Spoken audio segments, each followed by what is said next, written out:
মুখ্যমন্ত্ৰীয়ে এটা বিশেষ সম্প্ৰদায়ৰ হাতৰ পৰা মুক্তি কৰিব অসমক। অসমত 20খন চণ্ডীগড় সম মাটি দখল কৰি আছে মুছলমানে। হিন্দুৰ পৰা মুছলমানে মাটি কিনাৰ ক্ষেত্ৰত অসম চৰকাৰে আনিব নতুন আইন। লাভ জেহাদৰ গোচৰত আজীৱন কাৰাদণ্ডৰ বাবেও আনিব নতুন আইন। মুখ্যমন্ত্ৰীৰ মুখত এতিয়া কেৱল এটা বিশেষ সম্প্ৰদায়ৰ প্ৰসংগ। ধুবুৰীত বদৰুদ্দিন আজমলৰ পৰাজয়ৰ পাছতেই এইবাৰ বিশেষ সম্প্ৰদায়ৰ ৰাজনীতিত নামিল মুখ্যমন্ত্ৰী হিমন্ত বিশ্ব শৰ্মা। দেওবাৰে বিজেপিৰ বৰ্ধিত কাৰ্যনিৰ্বাহক সভাৰ পৰাই মুছলমানক লক্ষ্য কৰি কেইবাখনো আইন অনাৰ কথা ক'লে হিমন্ত বিশ্ব শৰ্মাই। মুখ্যমন্ত্ৰীৰ স্পষ্ট ঘোষণা যে হিন্দুৰ মাটি মুছলমানে ক্ৰয় কৰিলে অনুমোদন ল'ব লাগিব মুখ্যমন্ত্ৰীৰ। একেধৰণে মুছলমানৰ মাটি ক্ৰয় কৰিলেও অন্যান্য জাতি জনগোষ্ঠীসমূহে ল'ব লাগিব অনুমোদন।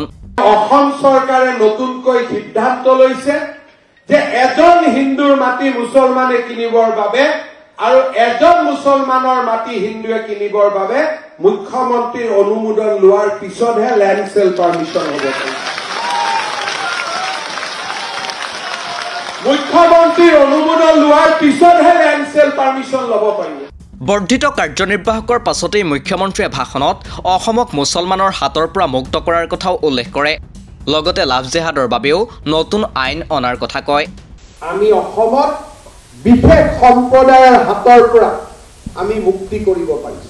চণ্ডীগড়খন যিমান ডাঙৰ সিমান ডাঙৰ ভূখণ্ড দখল কৰি আছে আৰু এতিয়াও যদি চাবলৈ যাওঁ 20খন চণ্ডীগড়ৰ মাটি এতিয়াও কোনোবাই দখল কৰি আছে। কাৰ্যকৰ্তা বন্ধু বান্ধৱীসকল, ইলেকশ্যনৰ সময়ত আমি লাভ জেহাদৰ কথা কৈছিলো।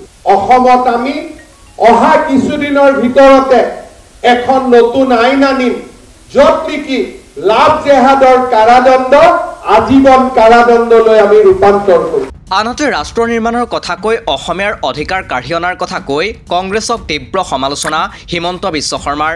আমি ৰাষ্ট্ৰ নিৰ্মাণৰ কামত নিৰন্তৰভাৱে কাম কৰি যাম আৰু আমি এটা এটাকৈ অসমীয়াৰ অধিকাৰ আমি কাঢ়ি আনিম, আজুৰি আনিম, তাৰ বাবে আমি সংকল্পবদ্ধ। মই কংগ্ৰেছ দলক ক'ব খোজো, আপোনালোকে আমাক যিমান জোকাই ল'ব তাতকৈ আমি বেছি জোকাই ল'ম আপোনালোকে চিন্তা নকৰিব। কাৰণ আপোনালোকৰ ইতিহাস কলংকিত ইতিহাস, আপোনালোকৰ ইতিহাস তুষ্টিকৰণৰ ইতিহাস আৰু আমাৰ ইতিহাস গৌৰৱৰ ইতিহাস, সোণ খেৰুৱা ইতিহাস। কংগ্ৰেছৰ ইতিহাস খুচৰা হিমন্ত বিশ্ব শৰ্মাই এসময়ত নিজেই সুদীৰ্ঘদিন যে কংগ্ৰেছ কৰিছিল সেই কথা পাহৰি গ'ল। এইদৰে নতুন বিজেপি হৈয়ে মুখ্যমন্ত্ৰী হোৱাৰ পাছত এতিয়া কংগ্ৰেছক সমালোচনা কৰাৰ সমান্তৰালকৈ মুছলমানক লক্ষ্য কৰি নিত্য মন্তব্য কৰি আহিছে মুখ্যমন্ত্ৰী হিমন্ত বিশ্ব শৰ্মাই। বিশেষকৈ লোকসভাত উজনি অসমত বিৰোধীৰ ভাল ফলাফলৰ পাছতেই যেন শংকাত পৰি ধৰ্মীয় সংখ্যালঘুৰ ৰাজনীতি এতিয়াৰ পৰা আৰম্ভ কৰি দিছে মুখ্যমন্ত্ৰীয়ে।